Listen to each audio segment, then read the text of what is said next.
They were so distracting. I was like, what are they saying? I don't even know. I'm just fixated on her boobs. And it's a new day in the workroom. Still have up-teen girls in the competition because no one went home last week. But I'm okay with it because Lady Camden won and she deserved her win. She ate the entire episode last week.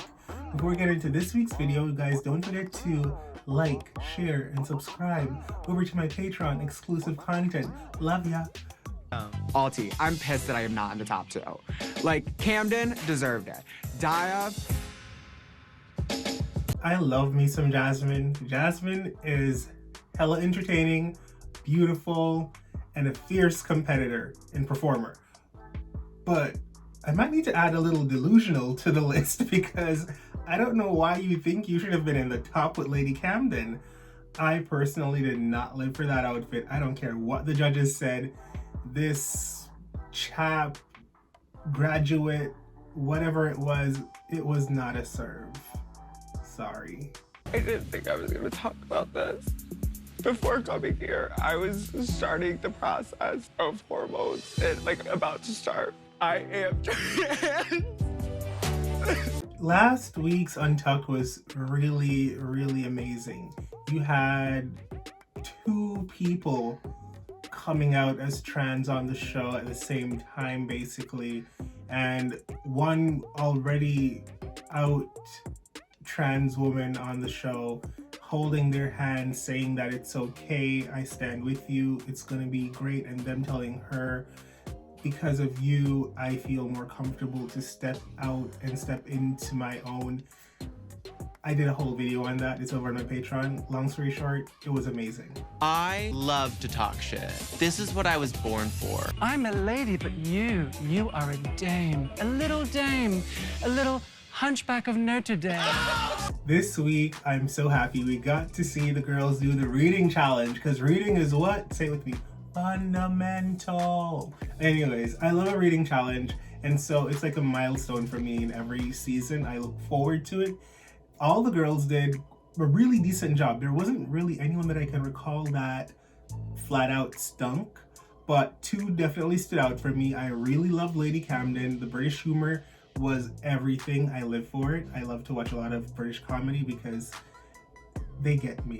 I also really loved Bosco. I really didn't know where she was gonna go with the last joke, but when it landed, I fell out because it was freaking hysterical.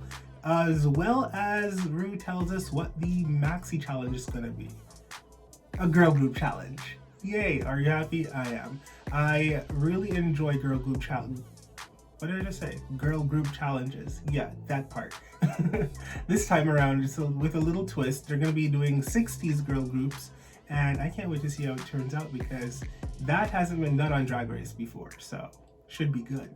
Okay, so I'm just saying, and now, bitch, I want bad boy. I want bad boy, I want bad boy, I want bad boy. I'm glad all y'all want bad boy, because I can feel I want bad boy. I really wish that RuPaul had given one queen authority or somebody to be like, you divvy up the parts, because when this happens, it's chaos.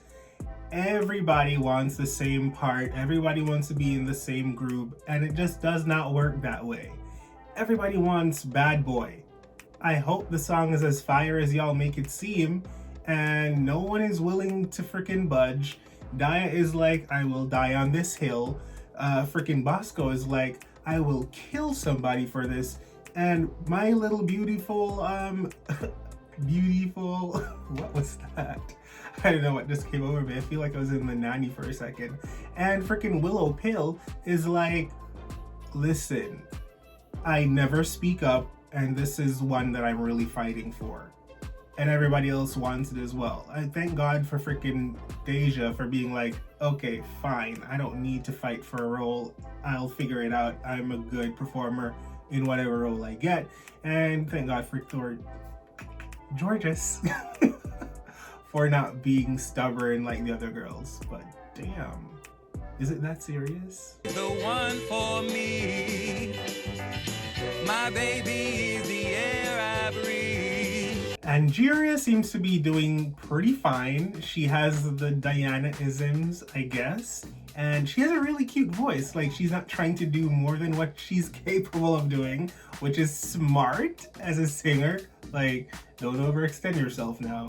Stay in your pocket. She's doing a good job. As for Miss Kerri Colby, I'm a little worried because I thought she could sing based off how she was talking in the workroom, but now hearing her on the hot microphone, I don't know. It's a really cute talking voice because that's what it is. She's kind of talking into the mic and whispering, and that high church note that she claimed she was gonna hit, I didn't hear it. I can sing, but it's been a while since I've lubricated the pipes, you know? We'll start out with your verse. She follows us everywhere we go. Dya Betty and Bosco did a really decent job. I like Dya Betty's character. I like Bosco's voice. They're really dirty girls. Like, the lyrics are filthy. I can't wait to hear what this song is about. It's nasty. The day I first met him, I knew that he was mine. Deja was scared to go on the mic. She said she's never sang in her life, but she did a pretty decent job. I liked her lyrics. I thought she had a pretty fine voice. As for Miss Georges, wow, that session was rough. I didn't think it was like, of course she's not a singer. She knows it. She's not claiming to be one, but the producers and Michelle were having a hard time getting her to like land one line. So I really don't know what's gonna happen with her part. Maybe if I believe it. That looks a little too theater to me. It's a little too... I don't think that's gonna work too. Watching the girls choreograph their routines, it's something else. Some groups are doing pretty well, some I'm a little worried for. As far as Dya Betty's group goes, with Bosco and Willow Pill, they seem to be hitting it off. Like, Willow has secret dance moves nobody knows about, and they look like they're gonna be fine. As for Deja's group, she has 2 dancers in her group, but they're getting annoyed at her because she's just barking orders, and divas don't like to be told what to do. So they might be in trouble, but then they might be fine because they're professionals. Now, Lady Camden, she has a lot of work cut out for her. She's a choreographer slash dancer. Kerri Colby and Jiria, they're not dancers. They can move, but they've never claimed to be dancers, especially dancers that are able to take to choreography. And it's a whole lot of this, you know? And that's fine for Diana Ross and the Supremes back in the 60s and 50s. Well, 60s, 70s. Anyways, but for drag queens performing, we need a little bit more, and I don't know if we're gonna get more, but I really hope so. I'm gonna take y'all to a different place. Some of my favorite girl groups are the En Vogues and the SWVs. The queens are talking about their favorite girl groups, and I'm hearing a few names that coincide with my faves. Destiny's Child, #1. I'm a big Beyonce stan. I also love En Vogue, SWV, and TLC. I don't think anyone mentioned the TLC, but yeah, live for them. I feel like a lot of the girls have a lot of really great taste. As for Miss Kerri Colby, unfortunately, she doesn't really have the same experience as a lot of the queens because she grew up in an extremely religious household. And this is like a story that resonates with a lot of people. I know I didn't grow up in that strict of a household, religion-wise. Thank you. But I know of a lot of people in my life that did. And she's right. They've had the same experiences she had. They weren't allowed to listen to secular music, and it was really strict and not cute. So I feel for her. But you're free now, baby. I was a little shook by Jasmine saying I was two-faced. Well, what did I do to you? I just need to know. The moment the girls started talking about the reading challenge, I knew it was not going to end well. And so said, so done. Jasmine Kennedy versus Dya Betty. Dya did not like the read that Jasmine gave her, even though I thought it was hella funny. She wanted to know the root of the read. Jasmine told her they have an argument because one thinks the other is two-faced, the other thinks the other is relying on her body, and it gets ugly. But not that ugly, just ugly enough for me to chuckle at it. Head to toe, let your whole body talk. Mamoru looks so pretty, like pretty of course, always. Head, face, hair, it's always good. But this garment, it's like golden hair or whatever it's made of, I don't know, but I love it. I wasn't too sold on the bottom half, but then the more I looked at it move, I was like, this is genius. This is so freaking fun. Mamoru is really giving us two pieces, mid-drifts, and a whole lot of cutouts. I'm here for this era of her. It's not her flop era at all. He's a bad boy, baby, baby. He's a bad boy, baby, baby. The set for the girl group challenge is really great. They had a whole big production. I lived for it, not just them on the main stage. That was nice. I will say that some groups I was like, yeah. Some I was like, nah. I didn't love everyone. I feel like the first group was really great. The group with Bosco and Willow and Deja, they all did pretty decent. The choreography was tight. It was intricate. There were like different movements going on. As far as George's group, all I could stare at was Jasmine Kennedy's boobs. They were so distracting. I was like, what are they saying? I don't even know. I'm just fixated on her boobs. And George's were, I think it was the first time I saw George's in boobs. Yeah, maybe. George's did the talking thing really cute. I will say it wasn't as effective as if she would have probably sang. It really stood out to me that she was the only one talking the entire time. Deja's lyrics were fine, her voice was fine. It wasn't like anything to write home about. Jasmine Kennedy, her singing voice, they didn't use a lot of auto-tune on that. They could have used some more. Light shade. But it was fine. It wasn't my favorite. They were probably one of my least favorite groups. There were some people in that group I was like, didn't perform as how I would want them to perform. As far as Ingeria's group, she was giving Diana Ross the house down, and I really enjoyed it. But I felt like the choreography, it was really monotonous. And sometimes it felt like they were parodying 60s girl group like the Supremes. I don't know if that's what they were going for, but it seemed a little bit more campy than I really wanted it to be. And Kerri, oh Kerri, she's so pretty. I don't know. I don't think their group was amazing either. Category is Heart On. Willow is creative AF. I would have not probably thought of this. I've seen outfits very similar to this, but they were made of boxers, and I thought those were pretty cool. I don't think I've ever seen one made entirely of thongs and lingerie style panties. Brilliant, love it, amazing. You have my vote. I like Dya's look. Dya Betty's look is very fun. It's very acid punk rock. She loves a big platform boot. I feel like she's like 6'4" already, but she loves a high heel. I like the hair with the look, but whenever she does these type of mohawk short cuts, it doesn't, it's not the most flattering for her shape, for the shape of her head, but everything is really fun. Bosco is a bad I love this. It's clean, the white hair, the white dress, the shawl that's dragging on the floor, and then that little cute heart in her hand.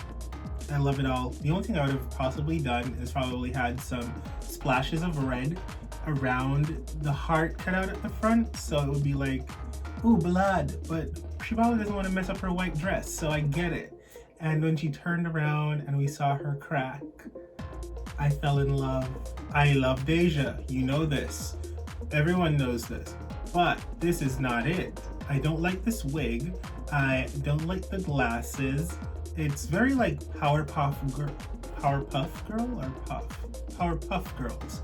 Very that, and I know she's going for this whatever, but it just reads like you bought it in a store and it's not fitting how it's supposed to fit your body. It's very Comic-Con, but like low budget Comic-Con. I don't like it.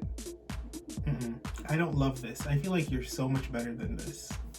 Georges spends money on her drag. She takes pride in her drag, and it shows. This is just a simple lingerie that she's wearing, but she looks the way she looks, so it's gonna look good on her. Let's just put that out of the way. It's a beautiful panty and bra crop top combo. That's nice, but this big heart attached to her back with ostrich feathers in the pink, it takes it to another level. It doesn't, because this could have easily been really basic. Let's be honest. It's a bra and a panty, but it's the little things you add to it that makes it that much more special. And this is special. Is it special enough to take her out of the bottom? I don't think so, but we'll see. Jasmine Kennedy lives for these types of freaking hairdo wigs situation. It's like she's stuck in 2005 as a freaking pageant queen. You're young. You don't... Why? But anyways, apart from that, she's serving. Her walk on the runway is nasty, and that's a good thing. I live for this color. This color is so beautiful. This, the cut of the dress, everything is giving Greek goddess.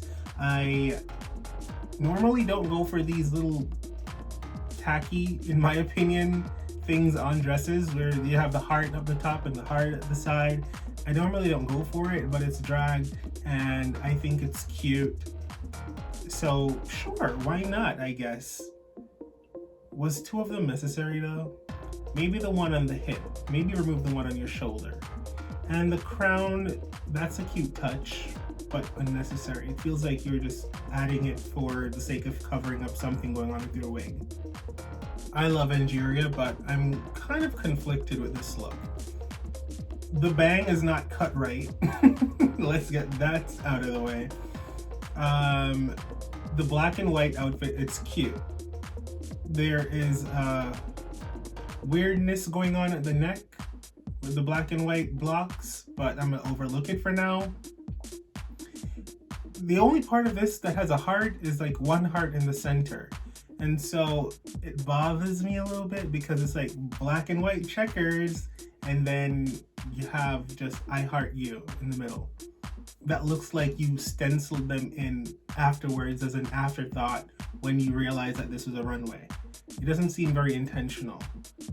This whole explanation of 60's mod, Harajuku, this, that, the third, I'm not really buying it.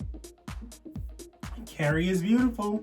She is beautiful. Get that out of the way. Now let's talk about this outfit. This outfit could have been a serve. Could have been, but it's not. I love that you're wearing Louboutins, but I don't like that you're wearing black shoes. I love that you have tights on, but I don't like that I can see the waistband of the tights.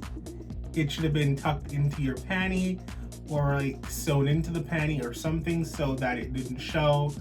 I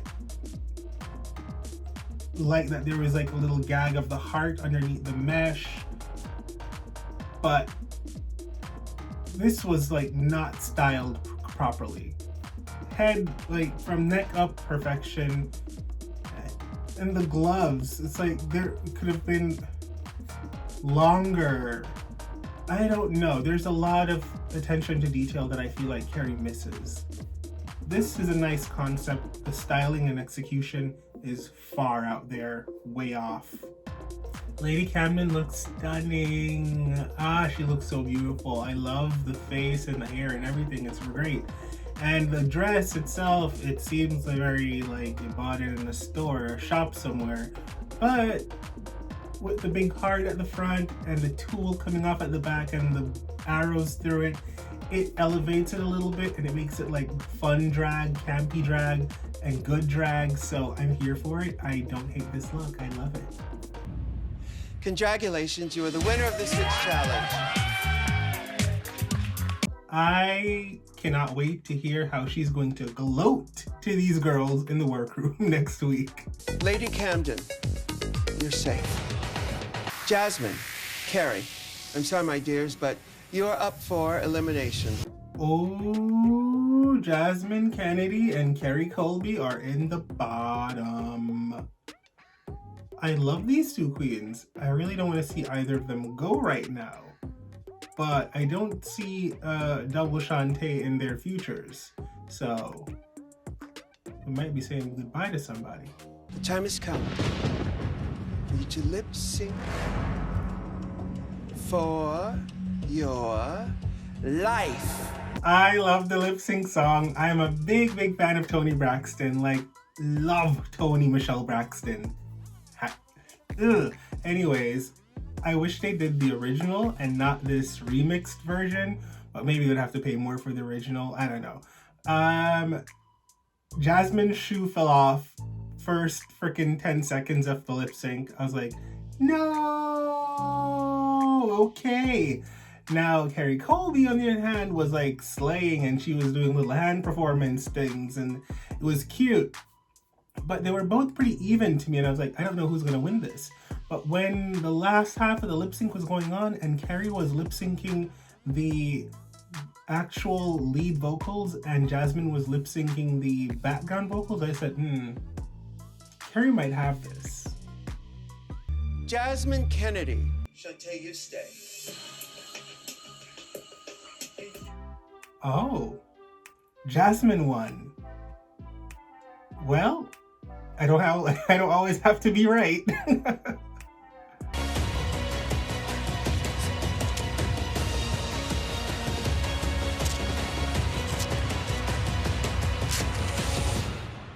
It is chocolate.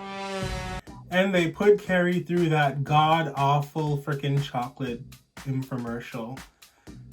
I kind of thought she was going to have the golden bar because they played up all this dramatic ass music.